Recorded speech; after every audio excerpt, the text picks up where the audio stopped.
Украинадагы согуш качкындардын саны 2 миллионго жетти. Орусия Украинага кол салган күндөн тарта өлкөдөн 2 миллионго чукул жаран качып чыкты. Бул тууралуу 8 мартта Бириккен Улуттар Уюмунун качкындар боюнча комиссары Филиппо Гранди твиттерине жазып чыккан. Бүгүн Украинада качкындардын саны 2 миллионго жетти. 2 миллионго деп жазган Гранди. Бириккен Улуттар Уюмунун агенттигинин маалыматына ылайык, качкындардын басымдуу бөлүгү 1,2 миллион киши Польшага чыгып кетти. Ошондой эле Венгрияга 191 миң, Словакияга 140 миң, Орусияга 99 миң, Молдова жана Румынияга 82 миңден, ал эми Беларуска 453 киши качкан. Башка Европа өлкөлөрүнө 210 миң украиналык чыгып кетти. Буга чейин Гранди Украинадагы качкындар кризисин Экинчи дүйнөлүк согуштан берки эң тез өсүп жаткан кризис деп атаган. Украинадагы согуш жана андагы кыйылган өмүрлөр 24 февралдын таңында Орусия Украинага басып кирип, ошондон бери өлкөнүн бардык аймактарына абадан ракеталык жана артиллериялык сокку урууда.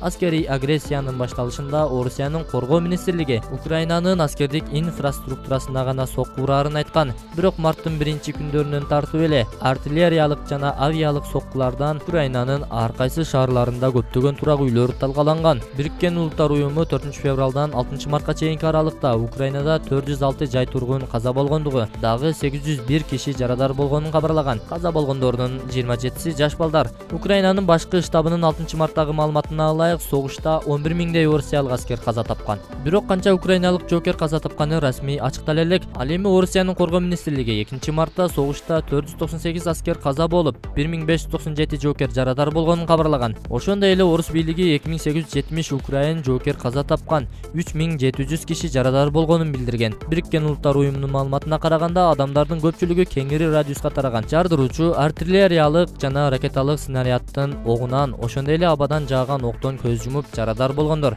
Бирок Бириккен Улуттар Уюму курман болгондордун саны мындан да көп болушу мүмкүн деп эсептейт.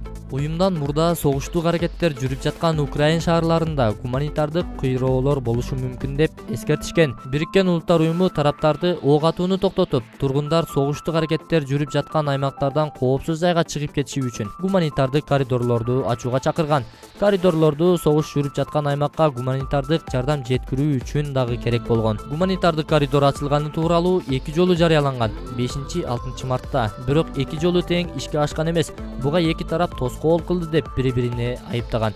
7 мартта Орусиянын коргоо министрлиги тынчтык режимин жарыялап, Киев, Харьков, Сумы жана Мариуполь шаарларына гуманитардык коридорлордун ачылганын билдирген. Бирок Орусия бул коридорлор аркылуу качкындарды өзүнүн аймагына, ошондой эле Орусиянын Украинага кол салышын кубаттаган Беларус өлкөсүнө өткөрүүнү пландап жатат. Бул Украин бийлигини канааттандырган эмес.